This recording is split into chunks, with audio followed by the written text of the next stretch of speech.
each and everyone. I hope that all of us are still kicking and ready to learn. For today's session, I'm going to talk about Davao del Norte, a brave and fearless place in the Davao region of Mindanao, characterized by diverse culture, tradition, and world-class attractions. Along with it, I will also discuss its livelihood, issue, and gastronomy. Livelihoods are an important part of human existence. In order for a society to survive, there is needs for livelihoods that will sustain and support their households. And by saying that, the majority of the livelihood in Davao del Norte is agricultural based. It was noted that the vast tracts of land are devoted to agricultural production of staple and industrial crops. It was estimated that about 63.41% of the total income generated by the province comes from agricultural production, while 22.98% is contributed by the industry sector, followed by the 5.86% from the services sector. As can be seen in the percentage of sectors, when it comes to livelihood, agricultural production takes first place with 63.41% of our total income. Agricultural crops is indeed prominent in Davao del Norte. Cavendish banana contributed the most among the major crops, that is why it is hailed as banana capital of the Philippines. Aside from banana, they are also well known for coconut production and rice, which makes them also as one of the biggest and leading producer of rice in Mindanao. On the other hand, when it comes to the industry, which took second place in the livelihood proportion of the province of Davao del Norte is a major contributor to the banana industry in the Davao region, which are being carefully processed from making season to harvesting. The current production output of the province, both in local and export banana, provides gainful economic opportunities in the entire banana value chain. About 90% of the total volume produced is sold out to the export market, while the remaining 10% is accounted by the estimated annual rejects is attributed to overcalibration, undercalibration, overage, underage, and bruising, which are unavoidable during harvest and processing stage. When it comes to trading and services, the strategic location of Davao del Norte in the map has made the province a trading hub for its neighboring provinces of Agusan del Sur, Davao de Oro, and Davao Oriental. Davao del Norte is a major producer of gold, and its mining resources include silica, silver, copper, and elemental sulfur. Small-scale gold mining activities thrive in several areas. There are also numerous active quarries of commercial quantities of gravel, sand, and pebbles for construction. In Davao del Norte is either trading or services, further categorized as wholesale or retail, manufacturing, production, processing, or just plain services, which makes the people in Davao del Norte wealthier in terms of income compared to the other provinces in the entire Philippines. Just like what I have mentioned in my introduction a while ago, that Davao del Norte is characterized by diverse culture because that Davao del Norte is not just composed of one specific ethnic groups. The majority of the population in Davao del Norte are descended from Visayan migrants. Other prominent migrant groups are the Ilonggos, and among the indigenous ethnic groups in the province are the Mandaya, Mansakan, at Talaingod. As opposed to the rest of the Filipinos who have been colonized by the West, the people of Davao are indigenized, including Davao del Norte, which means that they may come from different places with different ways, but when they become residents of Davao, they adopt a multicultural and cosmopolitan way of life, embracing the diversity of the city. Davao del Norte has various religious practices. Majority are Roman Catholics, some are Islam, and some are Protestants, but all lives in harmony together despite the differences in culture and in religion. Places of worship also such as Baclayon Church and Lubok Church plays an important role in the province of Davao del Norte. Mosques are also tall in height and full of devoted Muslims. In the culture of Davao del Norte, there is a thing called bayok, which is one important way of expressing themselves through the art of communication. Bayok is a highly total art of delivering messages in the form of figurative speech, passage, and usually done in pairs and in continuous answering pattern, like a debate. each of the bayok artists stands on opposite sides. Bayok chanting is indispensable in important celebration and events like proposal for marriage, settlement of conflicts, welcoming of visitors, and also in common merrymaking. Any topic like funny personal traits, food, offering of drinks, and many more could be derived for a bayok. Dabaweños' humble way of daily life dictates their simple taste and choices of food. While roaming around the city, you may come to see so many lovely cafes and classy restaurants that are rich in dishing up traditional food along with international delights. Above and beyond, you can also relish your food with yummy wines, fruity numbers that come from the most elite and discriminating section of society loaded with big gun alley. There are some of the well-known dishes in Davao del Norte, like boneless crispy pata, durian, and langkang turon, grilled tuna belly, Filipino-style fried fish with mango sauce, grilled squid, halo-halo, homemade lemongrass, and avocado ice cream and calderobo. If you want something different from the list, you may choose kinilaw, which is made with raw cube fish in a dressing based on vinegar. This appetizer is typically garnished with onions, ginger, chili peppers, and garlic. People in the Davao del Norte are known for eating spicy food. That is why many of their dishes have spices on it. And since in the past one of the major livelihood of their ancestors is fishing and hunting, pork or chicken barbecue, grilled spare ribs, grilled panga, sizzling bangus belly, crispy pata, and kare-kare are a few of the must-try dishes in Davao del Norte. Sinuglaw is a contraction of the words hinugba and kinilaw. It is a combination of fresh tuna or malasugi and grilled pork marinated in vinegar and citrus juices such as lemon or lime, spiced with chili peppers, and seasoned with ginger, onion, and salt. Next is the inato. It's a shortened word for atinito or it is our in English. Inato is a way a chicken is cooked. On the other hand, sutukil is contracted words of sugba, tola, and kinilaw, and is a very popular combination of dishes in Davao City. And if you want some sweet, you may want to eat binignit or ginataan in Tagalog. It's an all-time favorite refreshment in Davao City. It is a combination of several fruits cooked in coconut milk. Their cooking style also rely mostly on boiling, broiling, grilling, and their own version of baking, wrapping food with thick leaves and putting them over live coals, which this method can be traced back to their ancestors. Part of Davao del Norte's tradition is the festivity, one of which is the Durian Festival. It is a festival celebrated during the month of September up to October that gathers the durian growers from the province of Davao del Norte and Compostela Valley and convene in the city of Tagum, provide and offer the lowest rate of durian fruits for the consumers.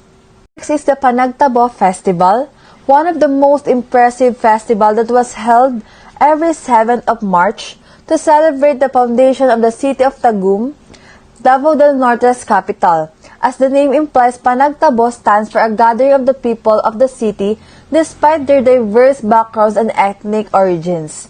And proceeding has it the first set of municipal officials were unveiled in 1941.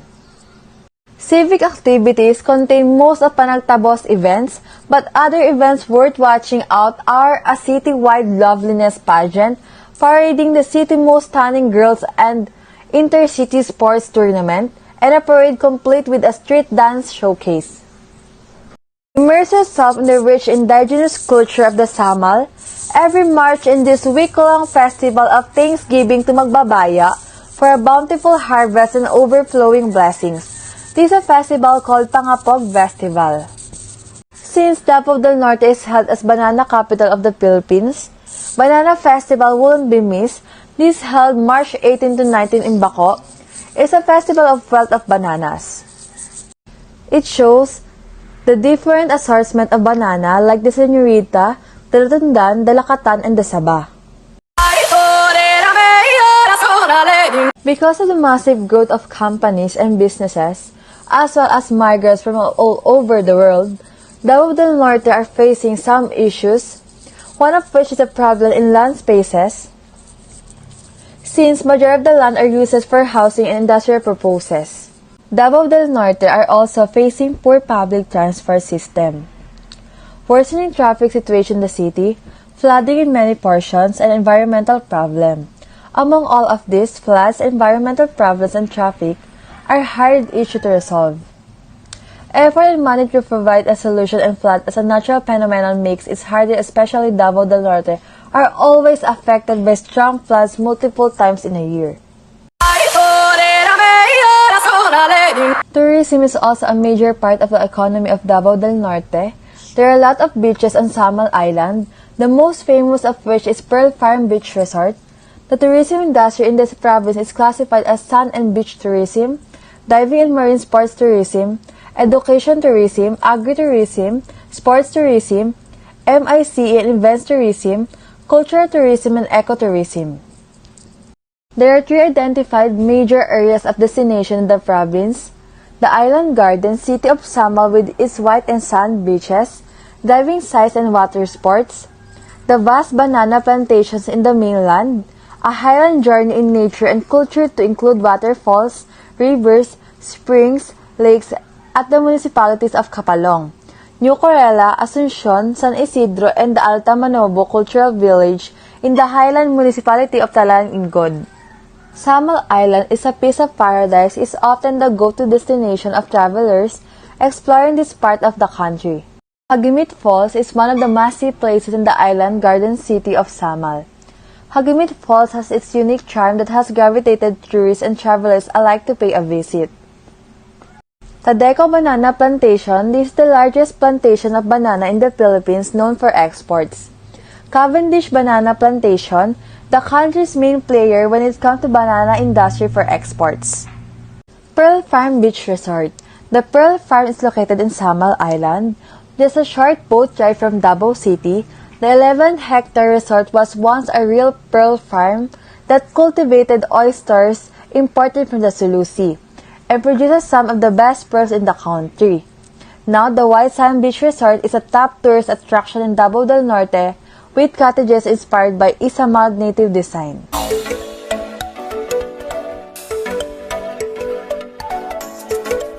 On the southern coast of Mindanao lies a province rich in culture and history, blessed with prosperous agricultural plains, rainforests, soaring mountains, white sand beaches, and vast fishing areas.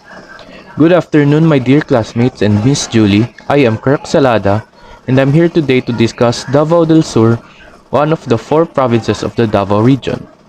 It is a province in the Philippines situated in the Davao region, occupying the southeastern section of Mindanao. Its capital is the city of Digos. At present, Davao del Sur has a total land area of 1,984.1 square kilometers. Davao del Sur has a lone congressional district. It is comprised of 9 municipalities and 1 city with 232 barangays. Join me as we learn more about the province of Davao del Sur. The province of Davao del Sur is classified as a first-class province. The province economy is primarily based on agriculture, manufacturing, and processing. It is a major producer of rice, corn, coconut, sugarcane, cacao, mango, and banana. Fishery production in the province is sourced from captured fish and aquaculture. It is no understatement to say that Davao City is one of the country's best example of a progressive city. It is known by most as the regional center for finance, trade, commerce, and education in Mindanao. The third most populous city in the country has also had a booming real estate market for years, led by land developers, property investors, and infrastructure projects. By all accounts, Davao City is considered one of the safer cities in the Philippines to live in. Commercial establishments, hospital, place of worship, and schools are highly accessible as well. It is more fun in Davao. While all its residents are Davaoenos, Davao City has done a good job of recognizing its local communities, both indigenous and foreign. The city is home to 6 Moro and 5 Lumad communities. This includes the Maranao, Tausug, Iranon, Maguindanaon, Kagan, and Sama, as well as the Ubo Manuvo, Matigsalog, Klata, Ata, and Tagabawa. Kadayawan Festival remains the largest and most popular celebration in the city, which in pre-colonial Philippines was meant as a celebration of the harvest and thanksgiving to nature. It acknowledges the 11 indigenous groups in the city. In case you were wondering, yes, the festival is as fun as it looks. These are the foods that must be tried in Davao del Sur. First is the buchi filled with assorted flavors. Davaoenos loves to play with different types of dishes and make a style on their own with its signature recipe, and one of the most popular that Davaoenos been raving about these past years is the buchi with different flavors. Buchi or sesame balls is a Chinese delicacy made from glutinous rice and originally filled with red bean paste, and being Davaoenos, the people love Chinese food as well that they incorporated different types of fillings in this snack, such as a filling of matcha flavor, durian flavor, Nutella flavor, chocolate, and many more. With a cheap price, you can try this at Rojas Night Market on Rojas Avenue. Next is the charcoal ice cream. We've all tried different types of ice cream, and there are weird ones too, with flavor we didn't know how they came about, and one of them is the charcoal ice cream. It doesn't look appealing, but what it lacks in appearance makes up for its actual taste. This black ice cream is unbelievably delicious, with a tinge of a slightly bitter taste of charcoal. You can try this cold dessert at the Rojas Night Market at a measly cheap price. Lastly, the lechon crocodile. The weirdest food and one of the exotic dishes that tourists want to try on their bucket list when in Davao City is the roasted crocodile. This fearsome reptile is actually edible only if it's cooked right.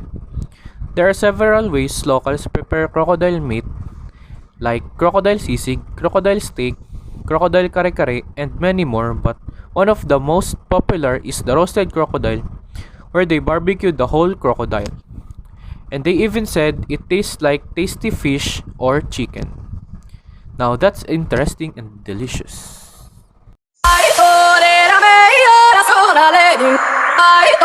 Davao City is a melting pot for all cultures.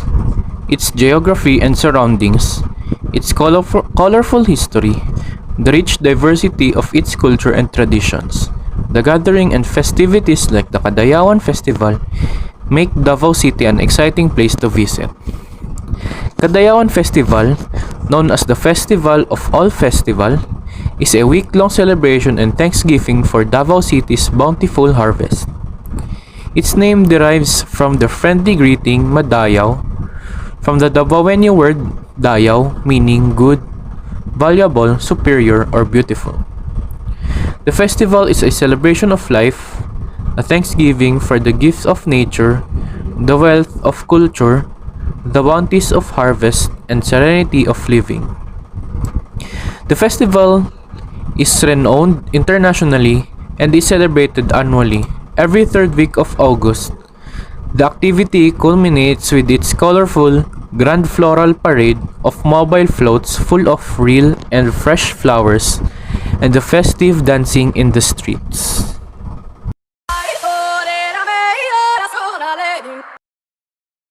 Davao City had been regarded for many of its best practices, whether in terms of how it is governed, the laws that it has enacted, or its programs for those living within the city. However, as much as we love Davao City, we cannot deny the fact that the city has growing urban problems that need to be immediately addressed. Some of these are the poor public transport system, worsening traffic situation in the city, flooding in many portions, and environmental problems. We have written countless times about the poor public transport in Davao City. For a city of the size of Davao, with the numbers of people commuting daily, the current public transport system of the city is outdated and poor. During rainy days, many Davaoenos living in the city suburbs find it hard to get on a jeepney or on a L300 to go home. Some would have to wait hours before they can ride one. When we talk about the Philippines, it is instinctual to mention its royalties, one of which is the king of its mountain, Mount Apo Natural Park, which is also a colony of the king and queen of Philippine flora and fauna.